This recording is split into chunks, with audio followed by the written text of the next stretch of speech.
Students, আমরা আজকে indefinite ইন্টিগ্রেশনের সাবস্টিটিউশন মেথডটা শুরু করব। দেখো, ইনডিফিনাইট ইন্টিগ্রেশন সাবস্টিটিউশন, যেটা এসএনদের বইয়ের এক্সারসাইজ নাম্বার 6-এ পাবে। এখন ব্যাপারটা হচ্ছে সাবস্টিটিউশন কি, এটা জানতে গেলে ফার্স্ট চ্যাপ্টারের ইন্টিগ্রেশন তোমাদের খুব ভালো করে শিখে নিতে হবে, যেটা অলরেডি আমি আমার ক্লাসগুলোতে আগে ডিসকাস করে দিয়েছি।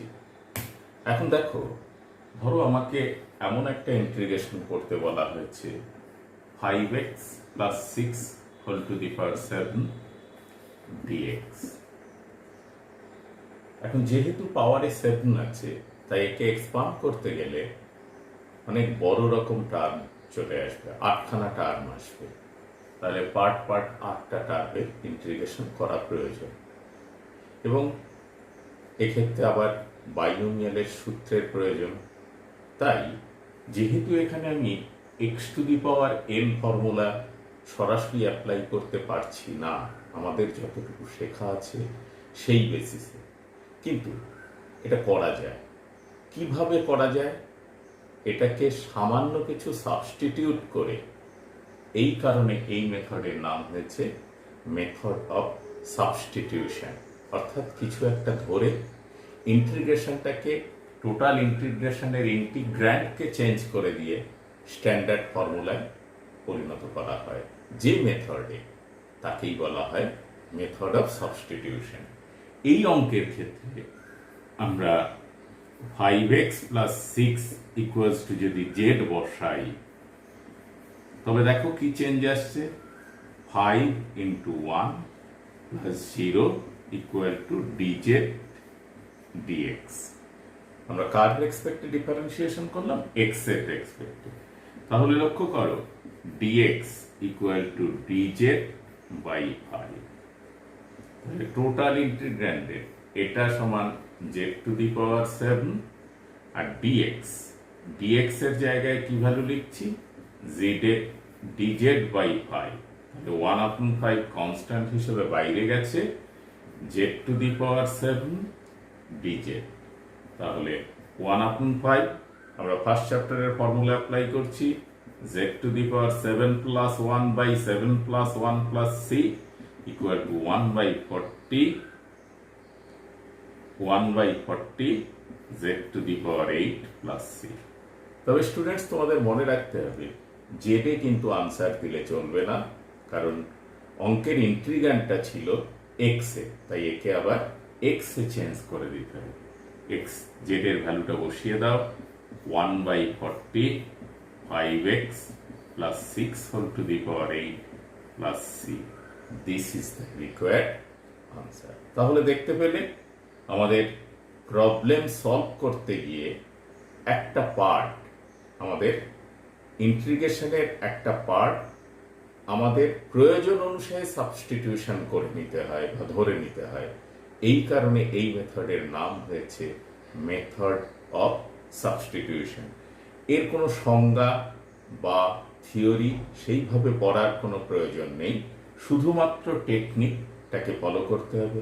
আর হ্যাঁ, তোমাদের এটাও নিশ্চিত করতে হবে যে ডিফারেন্সিয়েশন সঠিকভাবে তোমরা জানো, কারণ ডিফারেন্সিয়েশন সঠিকভাবে জানলেই আমরা কিন্তু কোন পার্ট কি সাবস্টিটিউশন করব সেটা আমাদের কাছে পরিষ্কার হয়ে যাবে।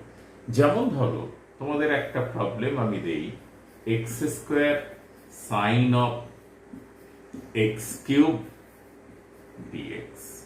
এখন প্রশ্ন হচ্ছে, আমি কোন পার্ট সাবস্টিটিউট করব?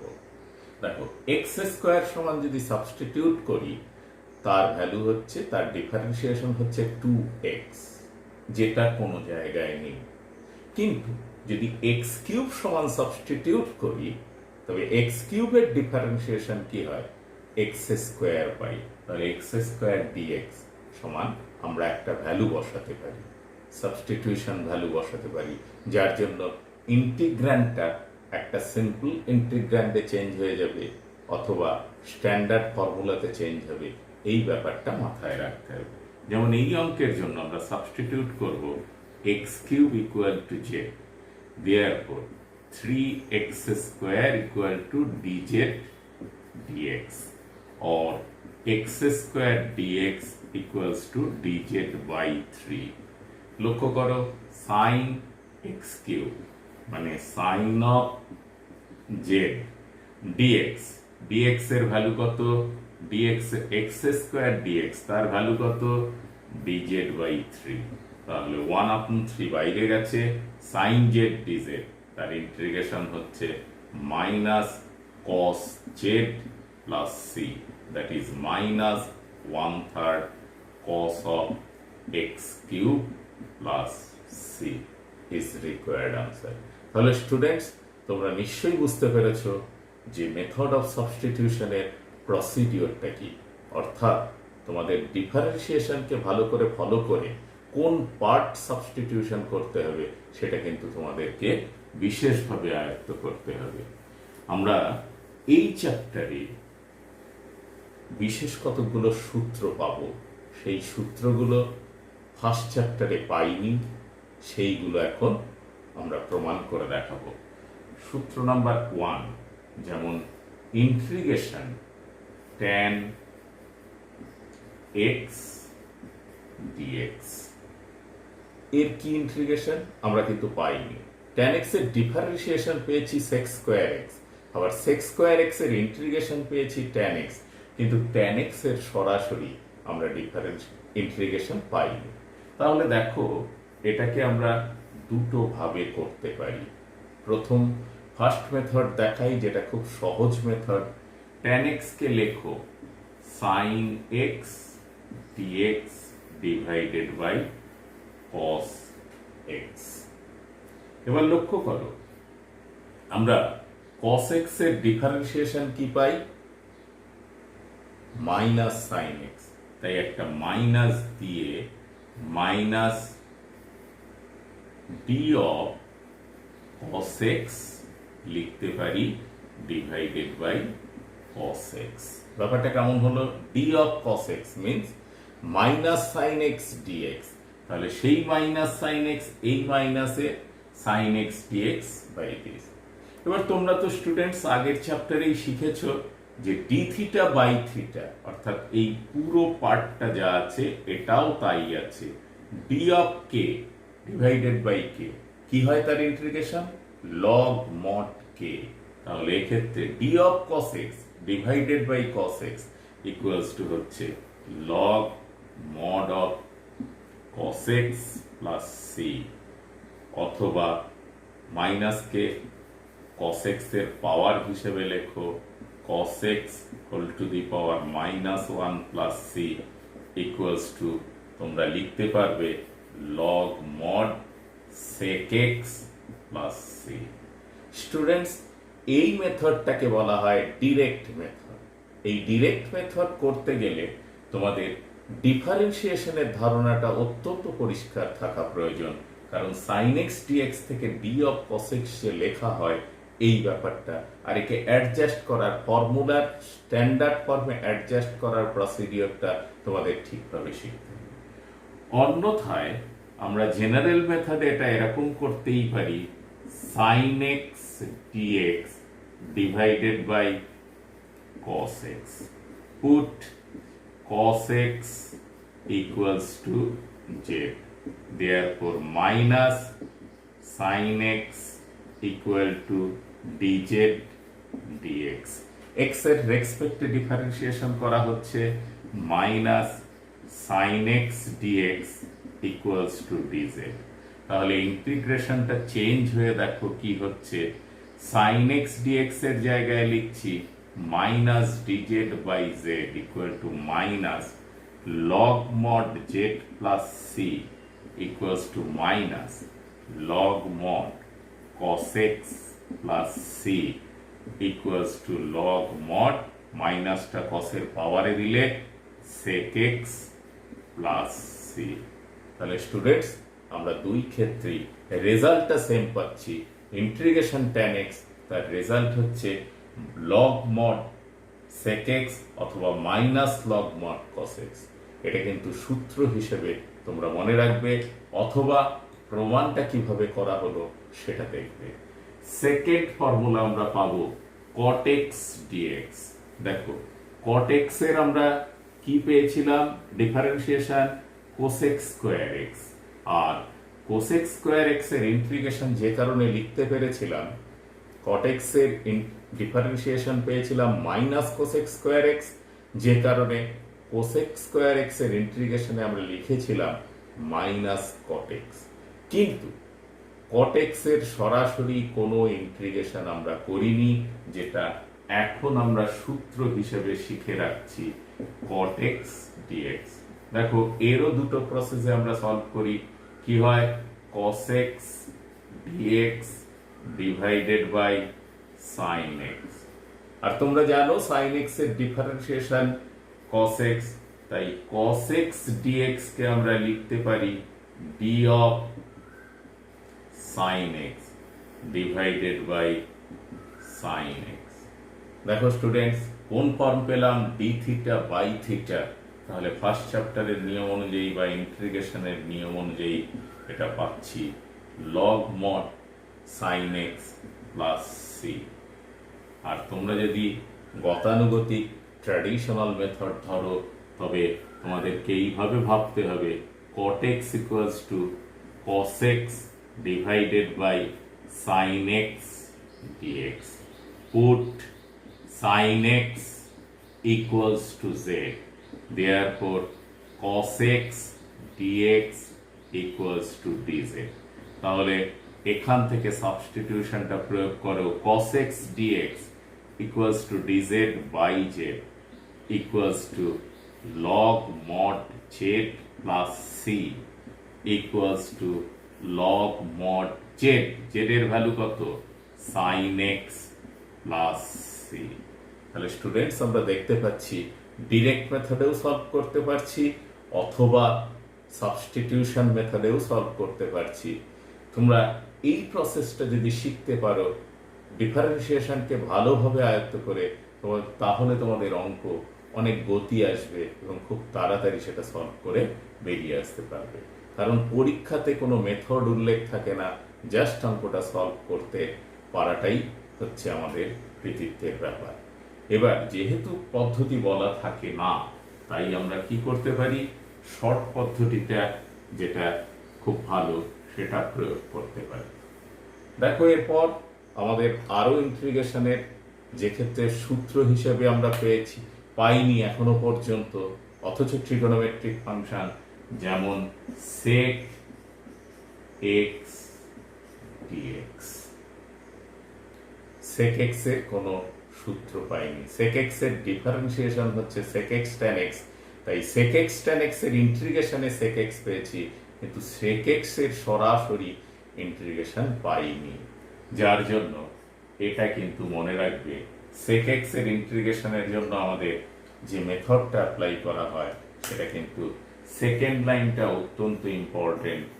sec x ওপর নিচে sec x plus tan x দিয়ে মাল্টিপ্লাই করে নিতে হবে। sec x plus tan x দিয়ে ওপর নিচে মাল্টিপ্লাই করলাম। এবার লক্ষ্য করো, sec x এর ডিফারেন্সিয়েশন বা tan x এর ডিফারেন্সিয়েশন কি, sec স্কয়ার x, আর sec x এর differentiation sec x tan x। তাহলে দেখো ডিনোমিনেটরের ডিফারেন্সিয়েশন নিউমারেটর এসে পৌঁছে গেছে, তাই এটাকে এমন ভাবে লেখা যায় d of sec x plus tan x divided by sec x plus tan x। তাহলে dp by p ফর্ম পেয়েছি, তাহলে তার ইন্টিগ্রেশন হচ্ছে log mod sec x plus tan x plus c। Students, তোমরা কিন্তু আগেই শিখেছো sec x plus tan x এর কে যদি আমরা sin cos এ ভাঙি তবে কি দাঁড়ায় একটু দেখে নেব। This is cos x by 2 minus sin x by 2 এর whole square divided by cos square x by two minus এটা প্লাস ছিল sine square x by two. লক্ষ্য করো এ প্লাস বিটার নিচ থেকে ওপর থেকে এলিমিনেট হলো, তাহলে cos x by two plus sine x by two divided by cos x by two minus sine x by two. তাহলে ওপর নিচে যদি cos x বাই টু দিয়ে ডিভাইড করো, 1 plus tan x by two divided by 1 minus tan x by two. এটা সমান হচ্ছে tan pi by 4 plus x by টু। যেহেতু sec x plus tan x এ একটা ট্রিগোনোমেট্রিক্যাল এক্সপানশন হয়, তাই আমরা একে ফর্মুলা হিসেবে দুটো টার্ম ইউজ করতে পারি, এটাও করতে পারি, অথবা log mod tan pi by 4 plus x by two plus C. তাহলে স্টুডেন্টস আমরা দেখলাম sec x এর ইন্টিগ্রেশন কিভাবে বার করা হয় ডিরেক্ট মেথডে। এবার ধরো আমরা ডিরেক্ট মেথড ছেড়ে সাবস্টিটিউশন মেথডে যাব, তাহলে সাবস্টিটিউশন মেথডেও আমরা কিন্তু তখন sec x plus tan x equals to কি সাবস্টিটিউট করব, ইকুয়ালস টু z। আর sec x এর differentiation sec x tan x, আর tan x এর differentiation sec square x equal to dz dx। লক্ষ্য করো ওপর থেকে sec x কমন নাও, sec x plus tan x dx equal to dz। তাহলে নিউমারেটরে কি বসাচ্ছ, নিউমারেটরে বসাচ্ছ এটা সমান dz বাই z সমান log mod z plus c সমান log mod sec x plus tan x plus c। আবার এটা সমান তো আমরা এইমাত্র প্রমাণ করলাম this equals to log mod tan pi by 4 plus x by 2 plus c। তাহলে দুটো মেথডেই কিন্তু আমরা সলভ করতে পারি। যেমন ফর্মুলাগুলো আমরা এস্টাবলিশ করছি, এরকম ভাবেই কিন্তু তোমরা অঙ্ক করার সময়ও ঠিক দুটো প্যারালাল মেথডে অঙ্কগুলো সলভ করতে পারবে। এটা তোমরা ডিফারেন্সিয়েশন ভালো করে শিখে থাকলে তবেই কিন্তু ডিরেক্ট মেথড তোমাদের পক্ষে করা সম্ভব হবে। এরপর দেখো আমরা কিন্তু ট্রিগোনোমেট্রিক ফাংশন হিসেবে যার পরিচিত আছে কিন্তু সরাসরি ইন্টিগ্রেশনে তাকে পাইনি, সেটা হচ্ছে integration cosec x. Integration cosec x dx. Cosec x এর ডিফারেন্সিয়েশনে হচ্ছিল minus cosec x cot x, তাই কোসেক এক্স কট এক্স এর ইন্টিগ্রেশন পেয়েছি মাইনাস কোসেক এক্স, কিন্তু সরাসরি কোসেক এক্স এর ইন্টিগ্রেশন পাইনি। তাই কোসেক এক্স এর ইন্টিগ্রেশন করার জন্য আমাদের কি পদ্ধতি প্রয়োগ করা হচ্ছে দেখো, কোসেক এক্স। তাহলে এটাকে cosec x minus cot x দিয়ে আমরা ওপর নিচে মাল্টিপ্লাই করছি, cosec x minus cot x dx. তোমরা জানো যে কট এক্স এর differentiation minus cosec square x, তাহলে এই মাইনাসে দেখো কোসেক স্কয়ার এক্স হলো। আর কোসেক এক্স এর ডিফারেন্সিয়েশনে minus cosec x cot x. তাহলে লক্ষ্য করো আমরা নিউমারেটরকে লিখতে পারি d of cosec x minus cot x divided by cosec x minus cot x. তাহলে এর সূত্র হলো log mod cosec x minus cot x plus c. এবার আমরা দেখে নিই এই পোর্শনের ট্রিগোনোমেট্রিক্যাল সিম্পলিফিকেশন কি দেয়, cosec x minus cot x equals to 1 minus cos x divided by sine x equals to 2 sin square x by 2 divided by 2 sin x by 2 cos x by 2 simplify করলে আসে students tan x by 2। তাহলে একে formula হিসেবে আমরা কি মনে রাখবো, log mod tan x by 2 plus c। আমরা 6 চ্যাপ্টারে আরো 4টে ট্রিগোনোমেট্রিক্যাল ফাংশনের সরাসরি ইন্টিগ্রেশনের ফর্মুলা আয়ত্ত করে নিলাম বা শিখে নিলাম। আমরা সেগুলো পরপর একটু লিখি যাতে আমাদের চোখের সামনে থাকলে মেমোরিতে রাখতে সুবিধা হয়। 1 নম্বর ইন্টিগ্রেশন tan x dx, এর সূত্র কি পেয়েছো, log mod sec x plus c অথবা minus log mod cos x plus c।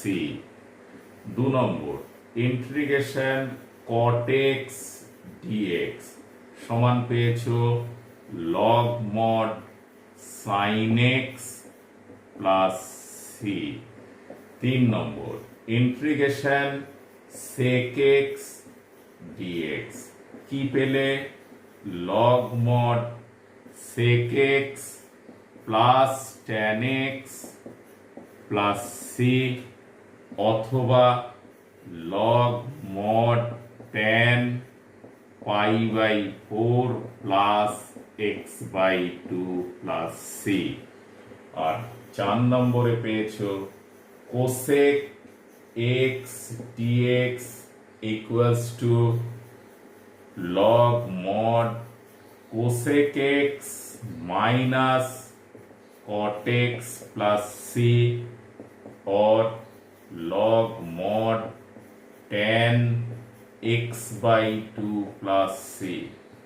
এখন স্টুডেন্টস তোমাদের মনে হতে পারে যে আমরা লাস্ট দুটো ইন্টিগ্রেশনের কি দুটো ফর্মই মনে রাখবো। আমি বলবো অবশ্যই রাখবে, কারণ ডেফিনিট ইন্টিগ্রেশন সলভ করতে গেলে কোনো জায়গাতে এই পার্ট ইউজ করলে, এই সূত্র ইউজ করে লিমিট বসালে যে সময় লাগবে সলভ করতে বা উত্তর মেলাতে, তার 50% টাইম লাগবে তোমার এই অন্য সূত্রটা ব্যবহার করলে।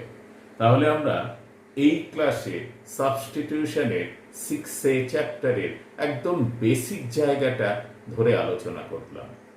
তোমরা পরের ক্লাসের জন্য অপেক্ষা করো। আমি পরের ক্লাসে তোমাদের MCQ পার্ট থেকে এক্সারসাইজ সলভ শুরু করব।